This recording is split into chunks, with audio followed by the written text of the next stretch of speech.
Hi, my name is Kevin Thomas, W1DED, and this is Q5 Ham Radio. I'm back with the contest crew post CQ WPX CW weekend. Really looking forward to hearing from these guys. I've been watching them on the contest online scoreboard. This episode is brought to you by DX Engineering, supporting amateur radio operators worldwide with the gear and expertise to get you on the air. Randy, per usual, I'd like to start with you and just give us the overview of what CQ WPX CW is all about. Well, it's a 48-hour contest. Single ops can do 36 hours. Multi-ops can do the whole thing. Signal report and serial number. And the interesting thing about it, there's two things. Multipliers are prefixes, so there are a lot of them. And it seems like the more people you work, the more prefixes you have. And the scoring is kind of the traditional 3 points for DX, to less for working your same continent, but everybody counts at least one. So anybody can work anybody. But what's interesting is on the low bands, the DX points are doubled. So it's 6 points for another continent, 4 points for the same continent. And so that kind of jumbles up the strategy a little bit. You kind of have to keep pushing the low bands as much as you can. At the same time, a lot of the rate is up on the higher bands. It also means that as the scoring goes along, the more QSOs you make, of course, the more points you have. And the more QSOs you make, typically the more multipliers you have. So the scores take off exponentially, which means that the guys at the top are really far away from the next level down. It spreads out quite a bit, and it can be very demoralizing if you just look at the score. And speaking of far away, I think we need to start with Dan. Dan, you had said during our last get-together that you were going after Milan's record, and I'm presuming propagation didn't help you, but you still, I think, are number one U.S. So tell me about that from N2QV in New York. Yeah, so I had hopes that I might have a chance to beat his record that he set, I believe, last year. Of course, leading up to the contest, even up until Friday, conditions were absolutely amazing. And then contest starts, and unfortunately, the conditions were not where they needed to be in order to set that record. Just for example, 20 meters that first night, it was open, but it certainly was not runnable to Europe. I was just spinning my wheels where normally, ideally, I'd be running at a high rate. So I knew kind of right away that the record wasn't possible, but I certainly had a lot of time to try and win the contest from the USA side, which is something, I don't think I've done it in this contest before. I think the best I did was second place, and then this other guy, K5ZD, won that year. But he was that's not happening anymore. He was cheating from W1, but so that's why I tried it from W2. So, but the contest was interesting for sure. Let me just give you a quick rundown of how the contest started. So, I was operating remote. So I'm sitting here in California, operating remotely into Tariq station in New York, and I had the remote all set up roughly a week before the contest started, and I was connected to the radios almost the entire time. Never had a single issue. We had some, CW keying issues, but that's a pretty normal thing for remote. So we got that resolved Thursday. So I decided, with about an hour to go before the contest, I wanted to take a little break and kind of ease into things. So I sat down at 23:45, 15 minutes before the contest. No problem. I'm going to find myself a frequency on 40 meters. And I sit down, and the radios are not working. So I start freaking out a little bit because I didn't really know exactly what to do. I called Tariq on the phone. He doesn't answer. I call Scott on the phone. He doesn't answer. Finally, about 5 minutes before the contest starts, I get Scott on the phone. And luckily, even though I wasn't able to control the radios from my side, I was still able to send CW. So I found a frequency on 40 meters and just started going. But that was not how I wanted to start the contest. It took me, I would say, a good half hour, 45 minutes to really get into the groove. I was trying to do the whole 2BSIQ thing right from the start. That's what you need to do to max out the score in this one. And I fell behind a little bit early, but it took about 15 minutes for Scott to get the radios going. And once that happened, I was finally starting to get into the groove. I was watching the scoreboard the entire contest. It was never a given that I was going to win this thing. There was a couple of guys that were either ahead for quite a while or really, really close to me. Either K1LZ and also Bud A3B definitely had me, they were really, really close anyway. So that kept me very motivated. And then the other thing that was kind of interesting to me was going against Kevin, N5DX operating from VA1 EET. The scoring is a little bit different for Canada, but I still was, a little motivated to try and beat him if I could. But I have to say that he was really, really impressive with his score. He did exactly what he needed to do from Canada to max it out. I knew the best strategy in this contest is to max out 40 and 80 as best as you can. And I really tried extra hard at that, and he still beat me on those bands anyway. So hats off to Kevin for an amazing score from Canada. Well, that's what an extra 600 miles northeast of you does on the low bands. I was also surprised, though, talking to Stan over the weekend, that Kevin only had a tri-bander at 27 feet. I think an 80-meter dipole at 40, and I think he told me a 2-element 40 with a broken reflector. So it certainly wasn't prime condition in Nova Scotia, but I think when he gets that station completed, it's going to be quite the powerhouse. Yeah, absolutely. And he's the guy that knows how to maximize that kind of a station. So I'm certain we're going to see a lot of big scores in Nova Scotia over the next several years. And I should mention also that Tariq sent a video and some photos of the N2QV station that you operated from, Dan. That's on YouTube now under the Q5 channel. And I think within 2 or 3 days, he's going to send me a voiceover for that. So if anybody's watching this and would like to take a look inside and around that station, go to Q5 and check that out. And Chris, Montana? Yeah, Montana.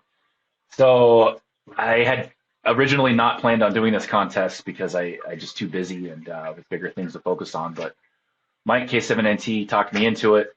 I tried to talk him into single op, but he wasn't having it. So it's like, all right, we'll operate. Kind of a lot of work to get things going. I went up earlier in the week, got the Foursquare going for like the 15th time. But it's working. And Mike came over and setup was easy. Everything worked. It was great. The bands are pretty good. The key for us is to have the 20 meter over the pole at night. And then when 15 is quiet, we can really do well versus the guys in the south. But 15 wasn't that great. And I just have a tri-bander on 15. So it's not like we were king of the band. But the bands are pretty good. We had lots of fun. The southern path on 40 JA was not in our favor because we were way too far north. And we see that all the time in this contest. So we had like 92 JAs on 40 when we should have probably had 292. We were there. That wasn't the problem. It just wasn't open. But it was really cool. On the scoreboard, there was 4 W7 multi-singles. And we were kind of going back and forth all contests. And for a while, we were ahead until the KY7M guys passed us the second night to JA on 40. But it was pretty cool because they were all really close. Seattle, Montana, and 2 guys in Arizona. So that was super fun to watch that and then kind of pull ahead and then fall back. And, it's not a much to most guys, but the competition for us was cool. And I was also glued to the scoreboard, mostly because I had nothing else to do. It was super windy. It was super rainy. Spiderbeam folded in half about 6 hours before the end of the contest. Whatever, it happens. We call it's a consumable. So, you got black tape, you've got whatever, zip ties. The Spiderbeam poles are now a consumable. I think I've gone through 25 of them or so. But hopefully it's the last contest with the Spiderbeam in that spot, because hopefully a tower goes up in that spot in the fall. But the scoreboard was cool. I like to watch the CR3DX score.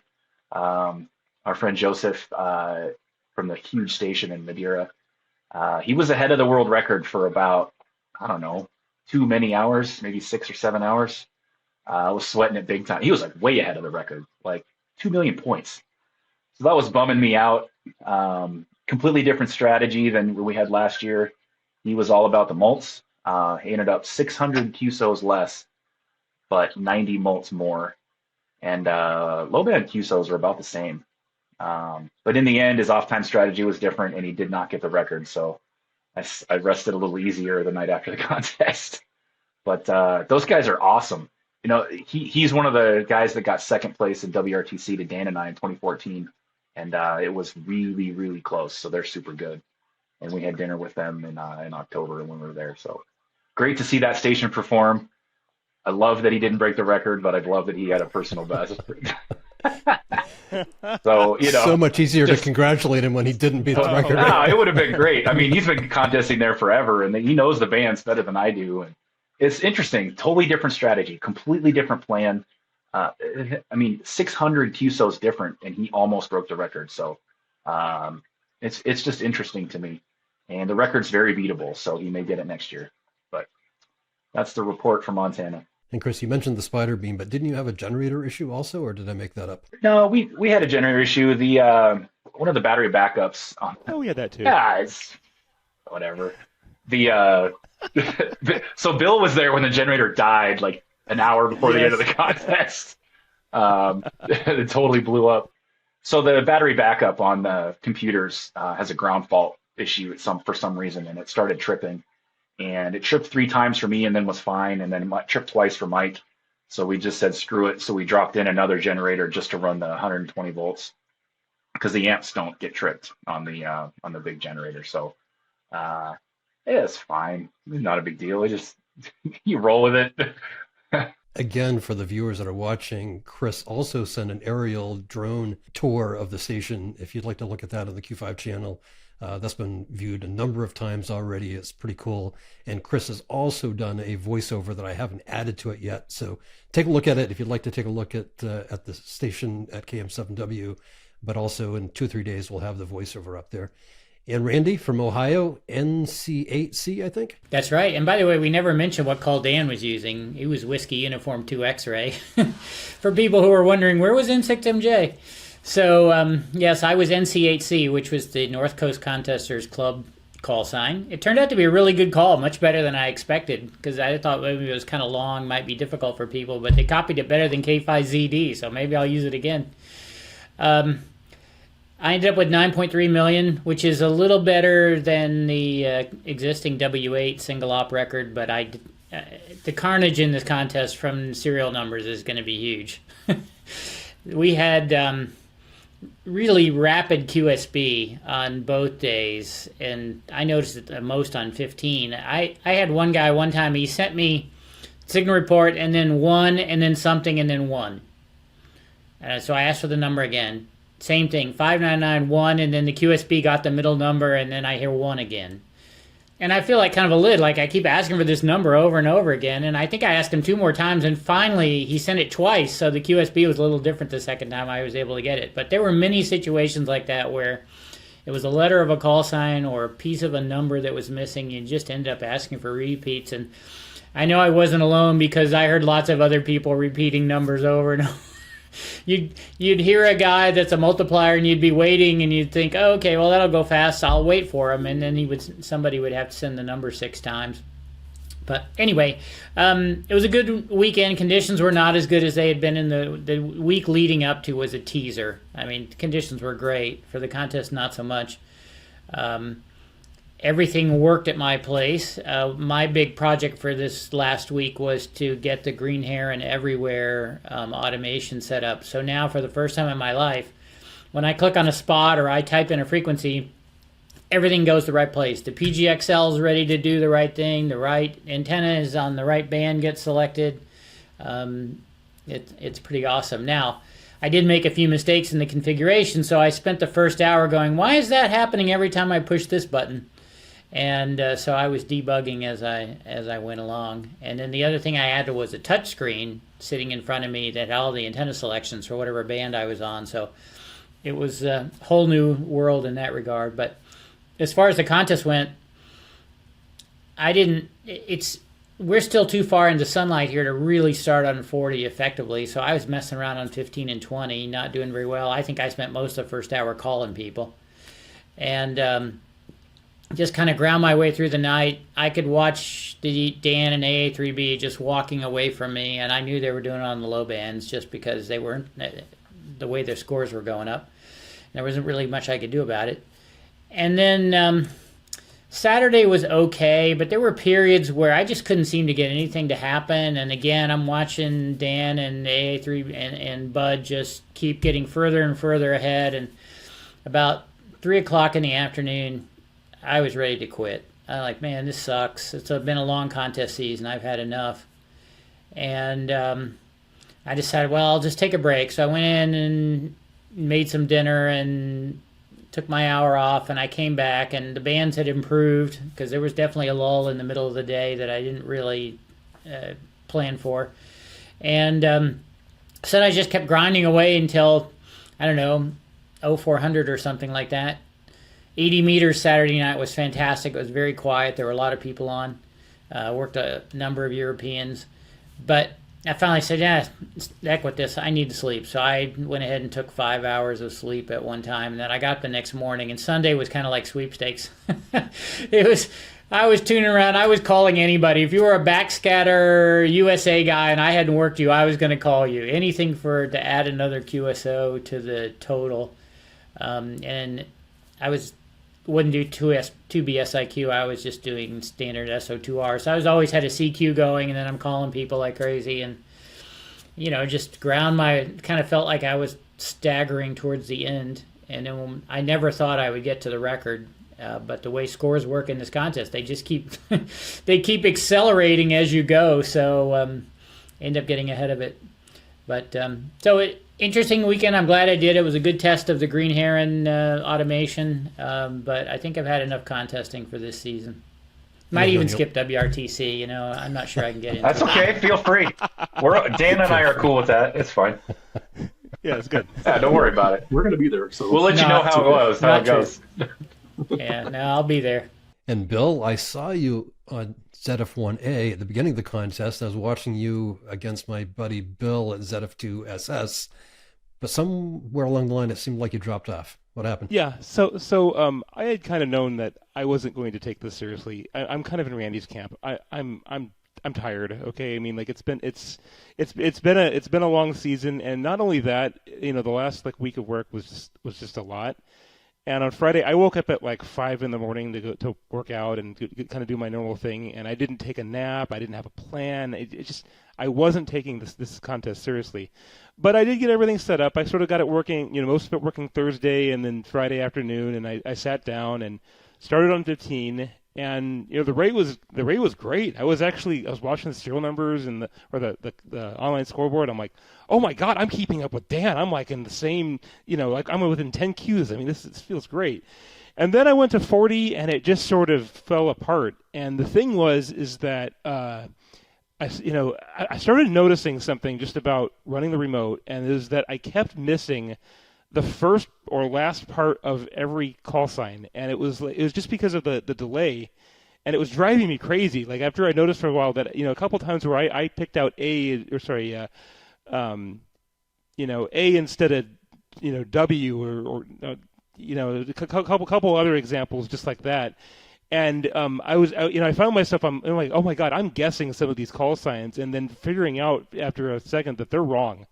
And I'm thinking to myself, man, my LCR is just going to be a disaster. This is just, and it's normally pretty bad, but I'm better than this. I'm just going to go lay down, and I'll come back and do this later.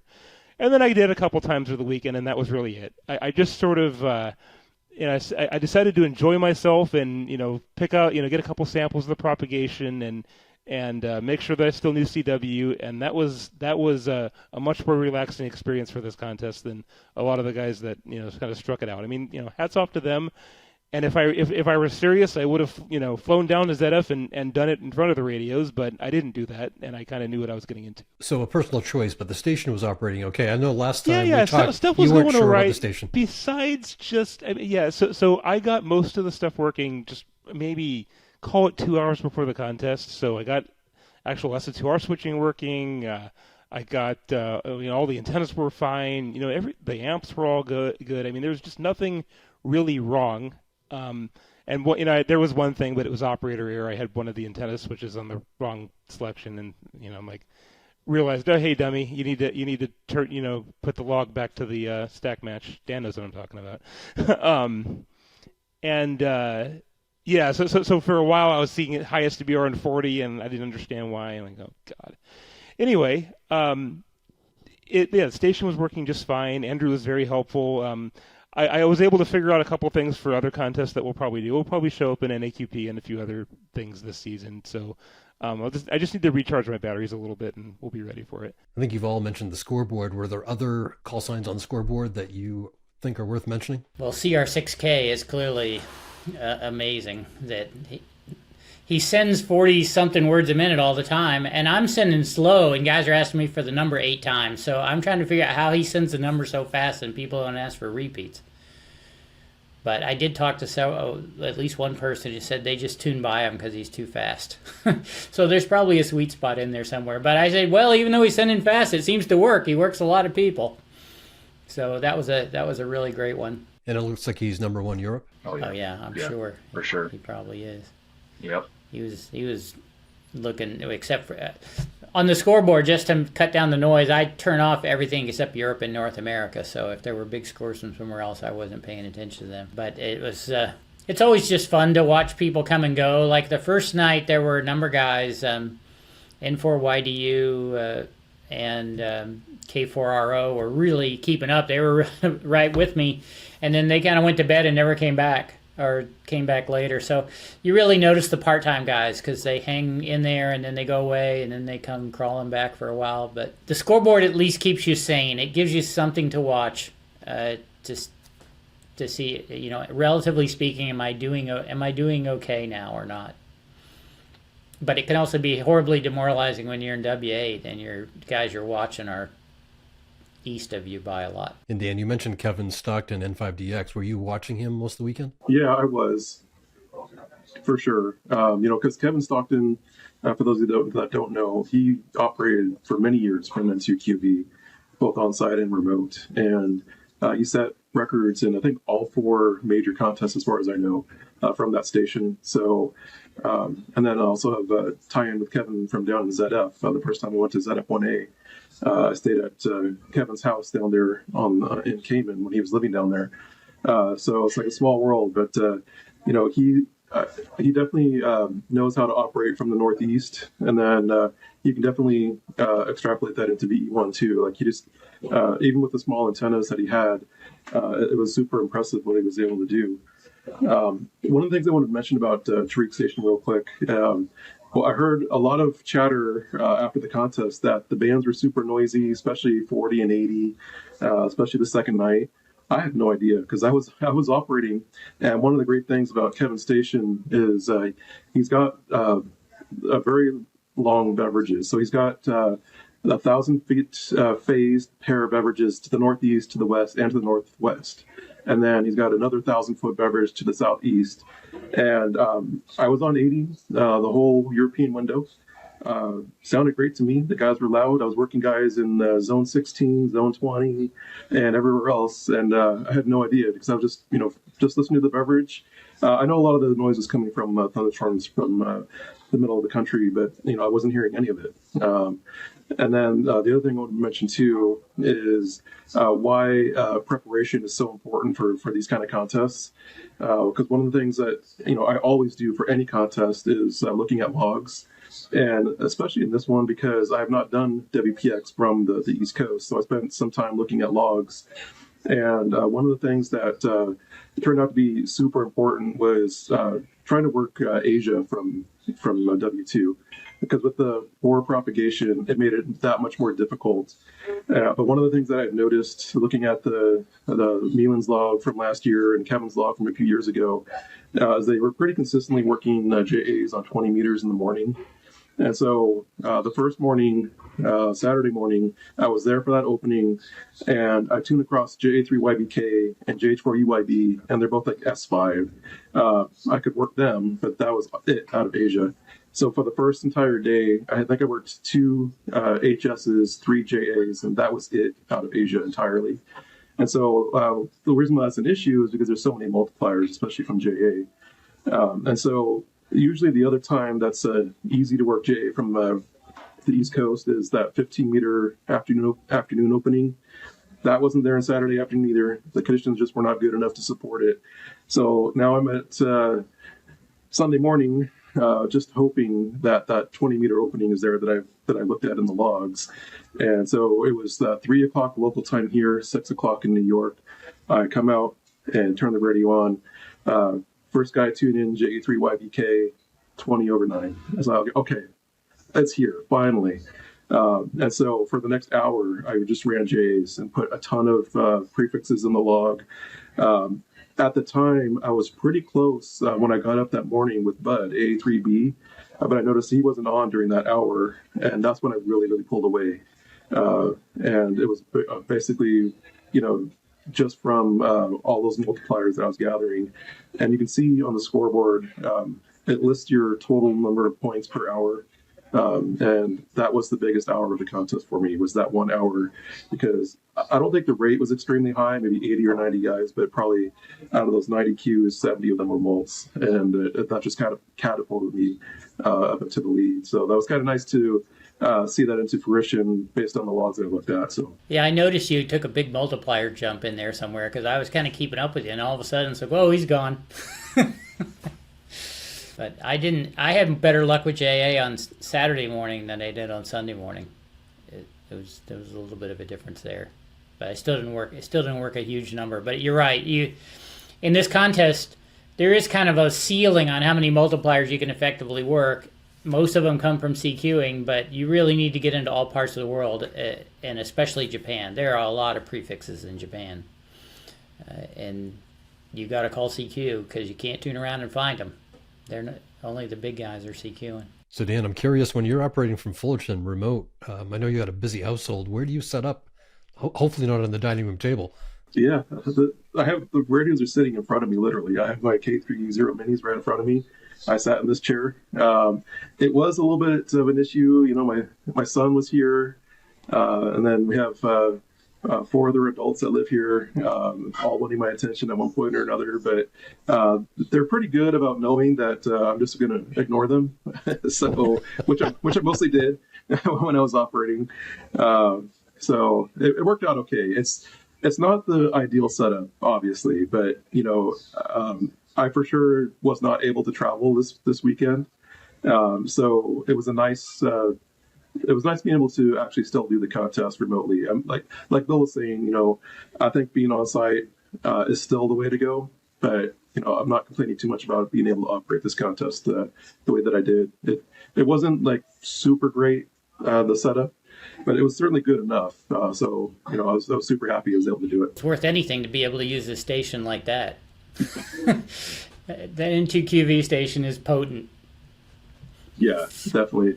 And you did celebrate Kelly's birthday? Yeah, Kevin. So for Kelly's birthday, so those of you that are not aware, so my wife's birthday was on Friday of the contest. So we celebrated on Thursday. So we all went out Thursday night. Friday night she went out with other people, and I got to play radio. So I'm very thankful for having a very understanding wife. This is definitely not the show to get marriage advice. That's for sure. Don't do what we do, because most wives don't last very long. What does it feel like to have this 3-hour or 4-hour time difference, and yet you're operating you're operating physically, 4 hours, 4 time zones away? It was definitely interesting. So I had the gray line window up. I was using M1MM, and I had to have that up because, I can't see when the sun is coming up, at least from ZF1A, we have cameras that we can kind of sort of see outside. So you can kind of see the sun coming up.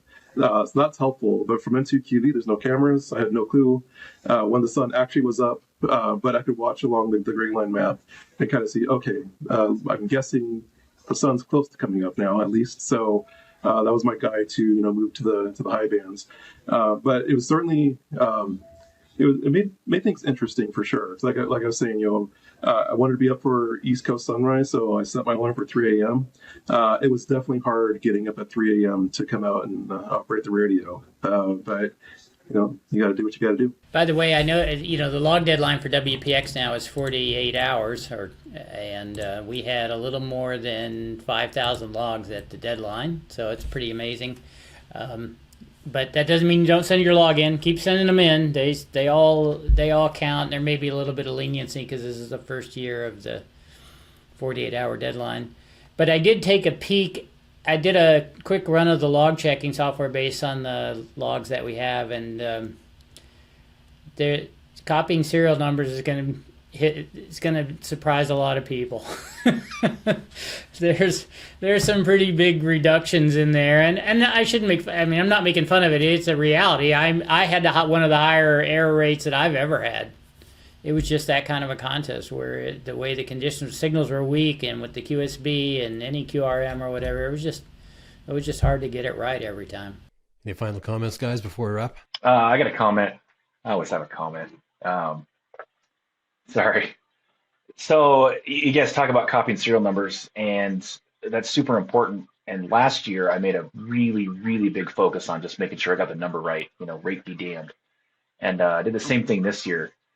And it can be frustrating when guys, you say, what's your number? And they send it once. Okay, dude, what's your number? They send it once. Dude, all right. I still not getting it. What's your number? They send it once. And Randy talked about this.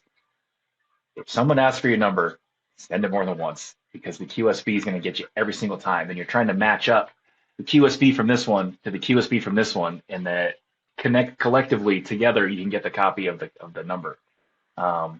Well, you might just have a whole bunch of other guys like trying to call you while Totally. the other guy while you're trying to send your serial number. Totally. I mean, it happens all the time. Yeah. I didn't have that problem. Yeah. Oh my god. But I had it a couple times at ZF where I'm like, guys, quiet. I'm trying to listen to this guy. Yeah. There's an art So I'm gonna- to copying, and also an art to sending when you're trying to get through your number.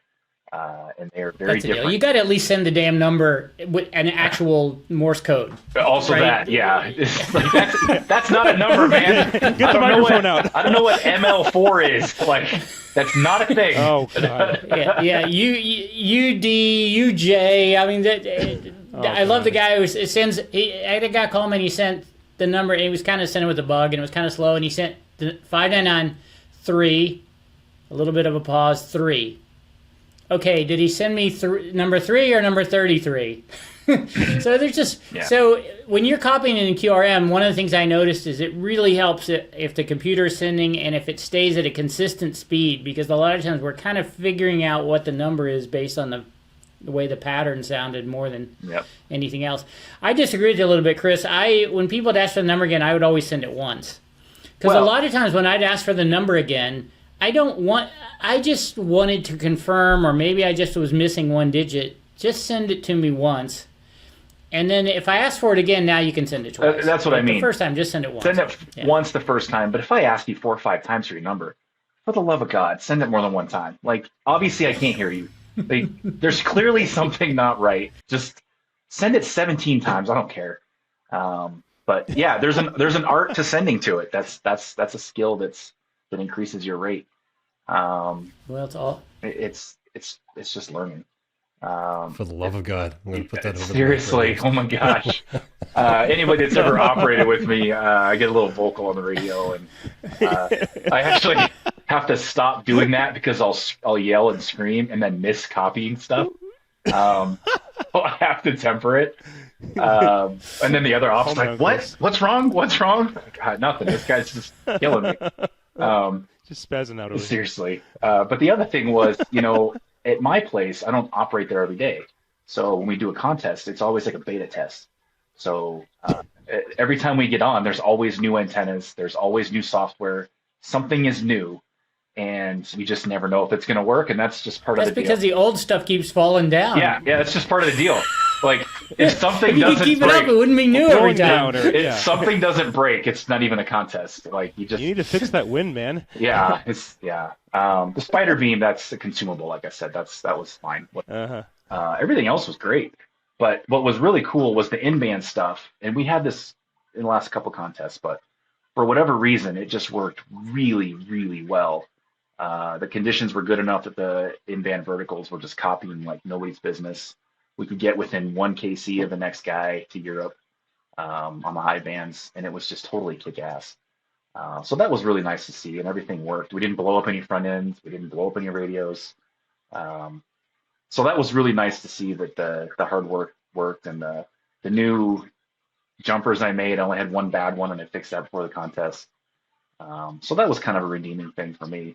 And I prefer building the station versus operating anyway. And when you get to rebuild the same thing 18 times, you really get all kinds of gratification. Well, station maturity is a real thing. It takes a while to get a station. So you heard totally it here wrung first. out. Build your station as badly as possible, so you can rebuild it as many times as possible. If that's what you enjoy. You're learning. It's all a learning process. Yeah, I know a lot. Learn more. I know a lot of what not to do. I'd rather work, guys. But no, man, everything worked. It was great. But it was, it's a beta test, so it was super cool, and the conditions were good enough to use everything. It was great. I love all these USA prefixes. I think one of my favorite one this weekend was Whiskey Quebec 0 Radio Victor Oscar. I don't know what that was trying to represent, but I thought that was a very interesting choice of letters. But you just almost have to keep running. Like I went to 40 for the last hour to call CQ because I just wanted to kind of give all those 2x1 guys who were doing Sunday evening, at the end, a chance to find me and call in. And I did work quite a few multipliers then, so that's why WPX is so funny. I chase multipliers all weekend, and there'd be times where I go, okay, it's multiplier bashing time, and I go work 10 in a row. But it's still always better to be CQing because there's just always another prefix out there. And if there's not, at least every guy you work is more points to multiply. So it's an interesting contest, although we hate serial numbers. I was just looking at it, and actually with your smaller log deadline, you have more logs than you did in 2024 at this point. And you didn't quite beat 2025 by like 400 logs or so, but just pointing out that 48 hours does work. We'll probably get another 800 before it's over, believe it or not. So it's good. It's good. It felt like the activity was there. It's just conditions were so bad. There were really two contests going on. There was one in North America, and then there was a completely different contest happening in Europe. You could hear those weak guys. Some guy would call you. It was a call that is not heard very often, some UY5XX, whatever. Puny weak, and he'd give you number 489. It's like, where the heck does this guy work 489 people? Well, it's because there's a lot of Europeans, and it's one hop for all those guys to be working each other. So there was plenty of activity out there. If we'd had good conditions, the scores would be a lot higher. Well, gentlemen, I appreciate you joining me tonight. Thanks, Kevin. Thanks for We're the glad enthusiasm. to have this contest season done. Thanks, Kevin. We're looking forward to July. If anybody didn't know, that's what we're doing. It's all focused on one single event now. It's You're not coming going up to focus soon. on field day first? No field day. Nope. No field day. My name is Kevin Thomas. This has been Q5 Ham Radio 73.